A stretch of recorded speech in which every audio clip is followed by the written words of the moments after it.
باللہ من الشیطان الرجیم بسم اللہ الرحمن الرحیم رضیت باللہ ربا وبالاسلام دینا وبمحمد صلی اللہ علیہ وسلم نبیا ورسولا رب اشرح لی صدری ویسر لی امری واحلل عقدۃ من لسانی یفقہوا قولی۔ السلام علیکم ورحمۃ اللہ وبرکاتہ۔ کیسے ہیں آپ سب؟ اللہ تبارک و تعالی آپ سب کو صحت و شفا کے ساتھ لمبی عمر بالخیر عطا فرمائے۔ اللہ تعالی دین دنیاوی خیر و برکت و عافیت سے مالا مال فرمائے۔ حضرت بشر حافی رحمۃ اللہ تعالی علیہ اولیاء کاملین میں سے ہیں۔ آپ کی سیرت میں آتا ہے کہ آپ توبہ سے پہلے بڑے عیاش پرست انسان تھے۔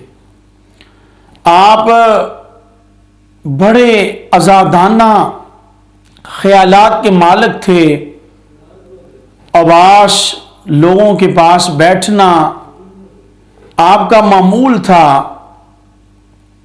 آپ شراب کا کاروبار کرتے، شراب پیتے پلاتے، بے فکری کی زندگی گزارا کرتے تھے۔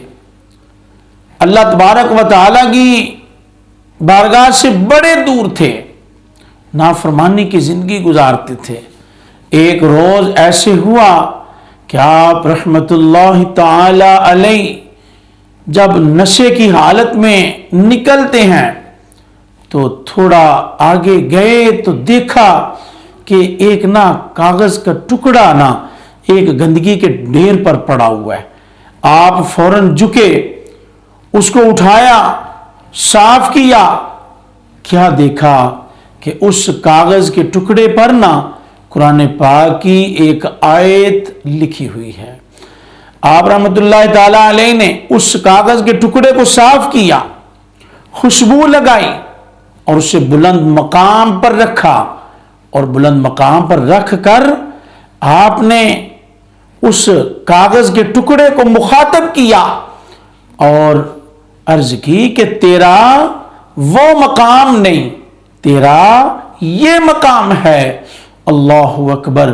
آپ نشے کی حالت میں ہیں، بے فکری کی زندگی بسر کر رہے ہیں، اللہ تبارک و تعالیٰ کی نافرمانی والی زندگی گزار رہے ہیں، شراب پیتے بھی ہیں، پلاتے بھی ہیں، اتنے بڑے گناہ کبیرہ کر رہے ہیں۔ اللہ اکبر۔ اب اللہ کی رحمت کا جب دھیان آپ کی طرف ہو گیا تو بہانہ کیا بنا؟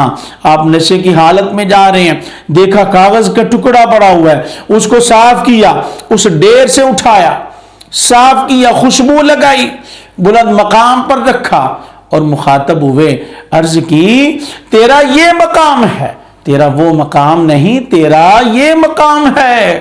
اللہ اکبر۔ اب اس دور کے ایک ولی کامل حضرت ذوالنون مصری رحمت اللہ تعالی علیہ تھے۔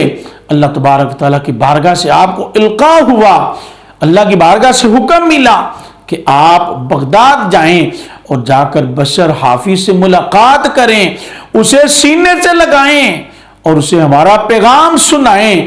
اس نے ہمارے نام کو پاک کیا، ہم نے اس کو گناہوں سے پاک کر دیا ہے۔ اس نے ہمارے نام کو خوشبو لگا کر اونچی جگہ پر رکھا، ہم نے اپنے بندوں میں اسے اونچا مقام عطا کر دیا ہے۔ اس نے ہمارے اس نام پر غور کیا، ہم نے اس کی زندگی پر غور کیا۔ اللہ اکبر۔ جناب ذوالنون مصری رحمت اللہ تعالی علیہ بیدار ہوئے، سفر شروع کیا، بغداد پہنچے، لوگوں سے پوچھا بشر حافی کدھر ملیں گے؟ بتایا گیا جی وہ تو آوارہ لڑکوں کے ساتھ ہوں گے، آوارہ لوگوں کے ساتھ وہ بے فکری کی زندگی بسر کر رہے ہیں، کہیں شراب پی رہے ہوں گے، پلا رہے ہوں گے۔ آپ بڑے پریشان ہو گئے کہ اللہ کی بارگاہ سے مجھے یہ حکم ملا اور وہ بندہ تو اتنا نافرمان ہے۔ اللہ اکبر۔ آپ بہرحال آپ اس کا پتہ پوچھتے پہنچ گئے اس تک۔ جب اس تک پہنچے تو اجازت نہ ملی۔ جو دروازے پر بندہ کھڑا تھا اس نے کہا جی آپ اندر نہیں جا سکتے۔ آپ نے اصرار کیا، اجازت مل گئی۔ آپ گئے، جا کر اس کا ہاتھ پکڑا اور سینے سے لگایا۔ اب اللہ کے ولی نے جب ہاتھ سینے سے لگایا تو بشر آفی کا سارا نشہ اتر جاتا ہے، سارا نشہ اتر گیا، فوراً جھٹ سے اٹھ کر کھڑے ہو گئے، کہا حضرت آپ کون ہیں؟ کہا میں ذوالنون مصری ہوں رحمت اللہ تعالی علیہ۔ کہا آپ میرے پاس کیسے؟ کہا مجھے اللہ کی بارگاہ سے حکم ملا ہے، القاء ہوا ہے، اشارہ ہوا ہے کہ آپ کے پاس پہنچو، آپ کو سینے سے لگاؤں، اور اللہ تبارک و تعالیٰ کے حکم کو مانتے ہوئے میں نے یہ کر دیا۔ بتاؤ اللہ تبارک و تعالیٰ نے تمہیں بڑی شان عطا فرمائی ہے، اور اللہ نے حکم دیا ہے کہ تو نے ہمارے نام کو بلند مقام عطا کیا، اونچی جگہ پر رکھا، ہم نے تجھے اپنے بندوں میں بلند مقام عطا فرما دیا ہے۔ پھر وجہ پوچھی، جناب بشر آفی رحمۃ اللہ علیہ نے بتایا ایسے کاغذ کا ٹکڑا میں نے پایا، اس پر ایک قرآن پاک کی آیت لکھی ہوئی تھی، بعض نے کہا کہ وہ بسم اللہ الرحمن الرحیم تھی، تو اس کو صاف کیا، اللہ تبارک و تعالیٰ نے اس کو صاف کرنے کی برکت سے جو مٹی لگی ہوئی تھی اس کو صاف کیا، اللہ تبارک و تعالیٰ نے آپ کے سارے گناہوں کو صاف کر دیا، آپ کو بلند مقام عطا فرما دیا، اپنے برگزیدہ بندوں کی صف اول میں شامل کر لیا، بشر حافی ننگے پاؤں رہنے والا۔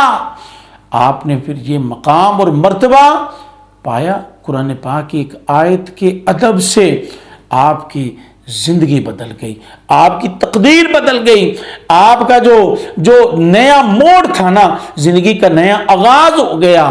حضرات اب قابل غور یہ بات ہے کہ جو بندہ قرآن پاک کی ایک آیت کا ادب و احترام کرے، اس کو چومے، آنکھوں سے لگائے، سینے سے لگائے، بلند مقام پر رکھے، خوشبو لگائے، اللہ تعالیٰ اس کے گناہ صاف کر دے، اللہ اپنے بندوں میں بلند مقام عطا فرما دے۔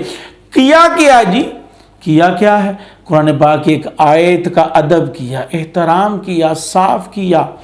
اور یار غور تو کرو، ایک بندہ جو گناہوں کی زندگی گزار رہا ہے، بے فکری کی زندگی گزار رہا ہے، قرآن پاک کی ایک آیت کا ادب و احترام کرنے پر اللہ اپنی رحمت سے اس کی جولیاں بھر دیتا ہے، تو کیا جو قرآن پڑھے، صبح و شام پڑھے، اللہ تبارک و تعالیٰ کے اس لا ریب کتاب کی تلاوت کرے، وہ کیسے محروم رہے گا جی؟